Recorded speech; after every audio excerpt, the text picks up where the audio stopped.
Welcome to part 3 of the Accounts Exemption, where we will talk to you about how to create your own financial planning practice and what we think it should look like for you, or if you're going to use a financial planner, what you should reasonably expect from them.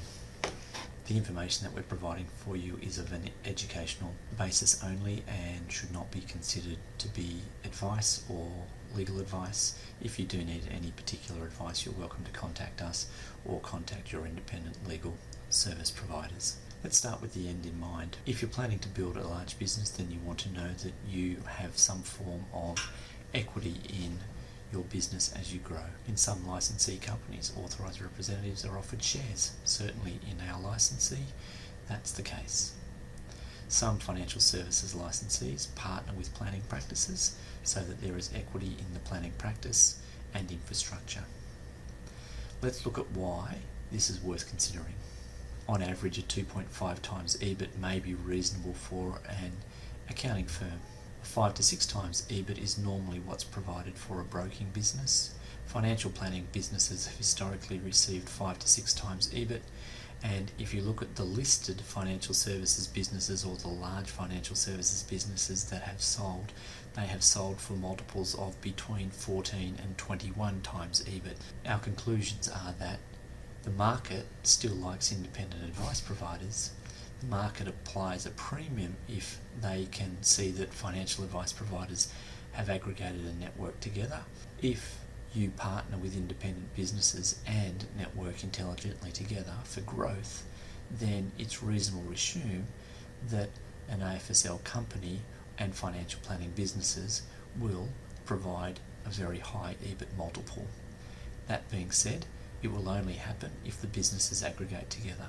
So the question that you need to ask yourself is, does the AFSL company that you're looking at plan to list? Is it a boutique? Is it a bank? And what's in it for you ultimately at the end of the day? These are very real questions that are worth consideration because it impacts on the value of your asset over time. Our view about professional service providers is worth giving consideration to before we look at what a good financial planning practice looks like. So to be financially successful today as a consumer, they need good tax advice, good financial advice, good legal advice, good lending advice, good insurance advice, good succession and estate planning advice, and technology that can centralise all of these services, and ultimately they also need products that add value to them all the time. Professional service providers deliver this to the consumers, that's you, and we exist as a licensee company and a professional service provider to provide to you the tools that you need to build these relationships successfully and profitably. Let's have a look at what a good financial planning practice looks like and what good financial planning services look like. We built a model called the Financial Freedom Program, which is a method of giving financial planning advice. Into that, we took the Masters of Commerce in Financial Services that I completed and the senior associate work that I did with FinCEA. We then looked at what the AFA had to offer in terms of their governance and requirements. We then took the Financial Planning Association's codes of conduct, and then we looked at what Macquarie University's law school did in terms of estate planning and professional responsibilities. We overlaid that with the ISO 9001 certification standards because we wanted to make sure that everything that we did was good for the consumer. This is a method of providing financial planning advice. And what that means is that if you're going to find a licensee, you should reasonably want whoever's providing you with the financial services solution to be able to offer to you a methodology for how you would be giving advice to consumers. If you don't have that, then you're going to struggle in terms of delivering good advice consistently and reliably over time.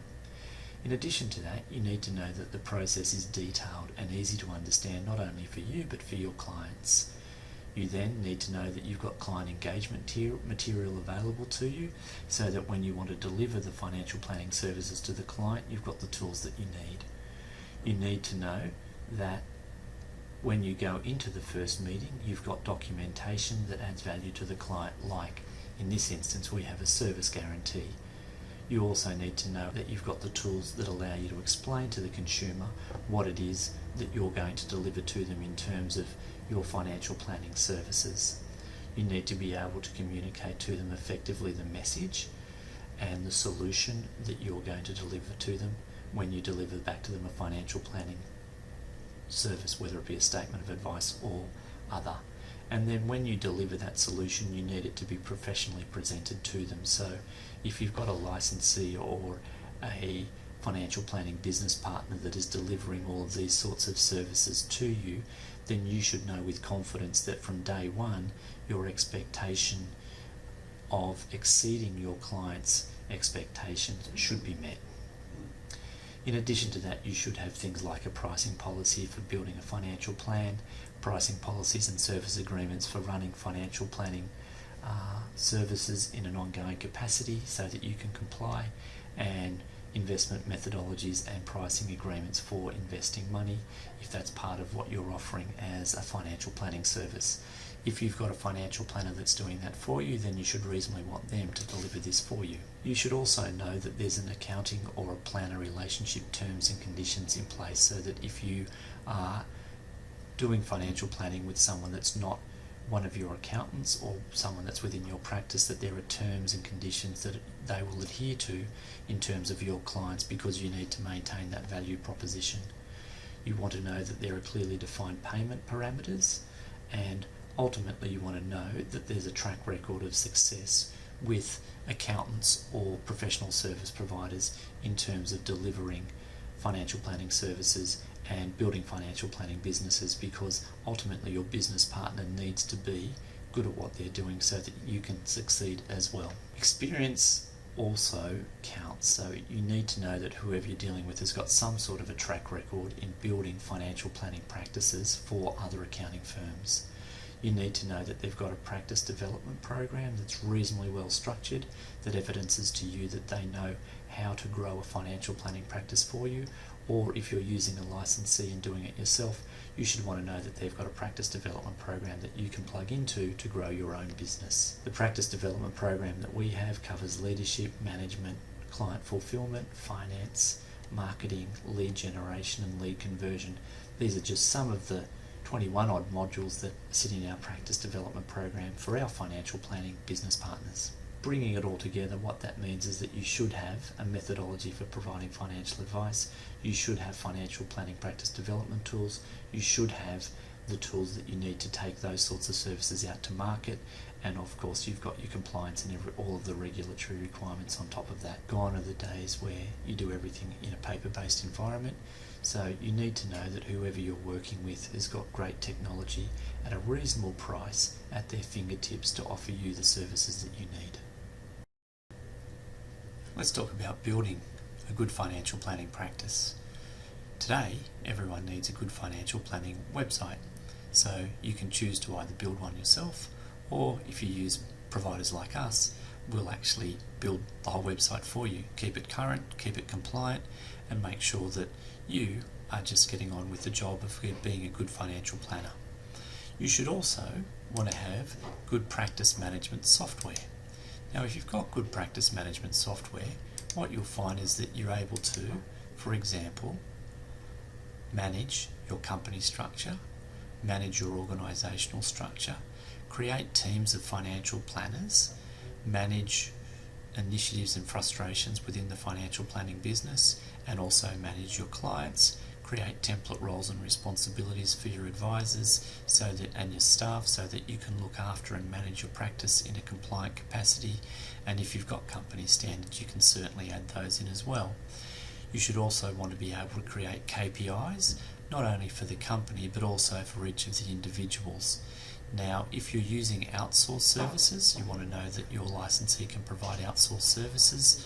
You want to know that when you are managing your human resource, you can manage KPIs and set tasks and action plans and track and measure the performance of your human resource, irrespective of whether they are an employee of your accounting firm, an employee or a referral partner of your financial planning practice, and or a contractor if you're using an outsourced service. So this software system will allow you to run your whole business. If you've got work that needs to be done. You can actually, in tasks and not documents that you want to add to libraries, you can do all of those things so that you can share collaboratively with your accounting practice and your financial planning practice all of the tools that you need. If you need to, say, create tasks for people, what you'll find is that in this particular software system, you've actually got template tasks that you can use. So if I wanted to set an action plan, for example, one of our clients, I'll just put in this as a test, what you'll see is that you can choose to build, it's a financial plan, and we're say building the financial plan as opposed to servicing the client, and you can go straight in and look at all of the templates of the different things that you can assign. So if you want, for example, in this instance, one of our advisors to contact a prospect, you can click on the button and all of a sudden you've got a template task that has been created and it can be assigned to the client. Now once that's assigned to the client, you assign the task to the advisor and you save it, and what you'll find is that you, as the accountant, are now creating a workflow management system for one of the financial planners in your network, irrespective of whether they're an employee of yours, whether you're the financial planner, or whether you're outsourcing it to a third-party referral partner. As you can see there, we've just got a little note come through and an email sent through saying this is what you need to do. Now, importantly, when I then go into the client, if I wanted to have a look at this particular client, from an accounting perspective, I've got a report that I can look at, and the report tells me all the tasks that have been set, who needs to do them, the duration of the task, the charge rates, the hourly charge, the total charge, the fixed cost, and of course the profit. So from an accounting perspective, you can imagine that this then becomes a valuable tool when it comes to measuring the success or the failure of one of your financial planning partners, or you as a financial planner, or your practice as a financial planner. So you need good software that allows you to run your financial planning practice well, irrespective of whether you are providing the financial planning advice yourself, whether you are outsourcing the financial planning practice services, or whether you are creating a joint venture. Now, if you're a new financial planner or you're new to the financial planning game and you're looking to work out how to give financial planning advice, you should be looking to get software or systems or a licensee that is giving you the tools that you need to give advice. So for us, we put this in under the education component of our software systems, and in the education component we've got building the financial plan, servicing the client, and then managing money. In each one of these modules, what you'll find is that you have all the tools that you need. For example, if we wanted to prepare for meeting one, there are two things that you need to do. One is prepare your prospective client for meeting one, and the second is prepare the financial planning file for meeting one, so that when you walk into the first meeting, of course, it's all done for you. So if we were to look at preparing the prospect for meeting one, what you'll see is that there is the documentation that you need to take with you. All the tools that you need are just there. So choosing the right software also means choosing the tools that assist you in delivering financial advice to a consumer.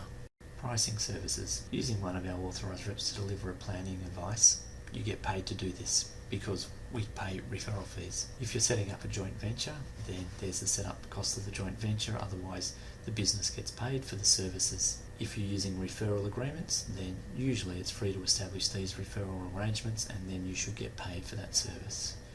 If you're becoming a limited AFSL representative under our licence, it costs about $7,300 a year. If you're becoming a full authorised representative underneath our licence, the starting price is usually about $17,000 a year, and as your company grows, the costs sort of grow with that, but we obviously move from what we would call retail rates through to wholesale rate as people's businesses continue to. If you need assistance or you have any questions, you're very welcome to give us a call, and we'd be happy to help you out.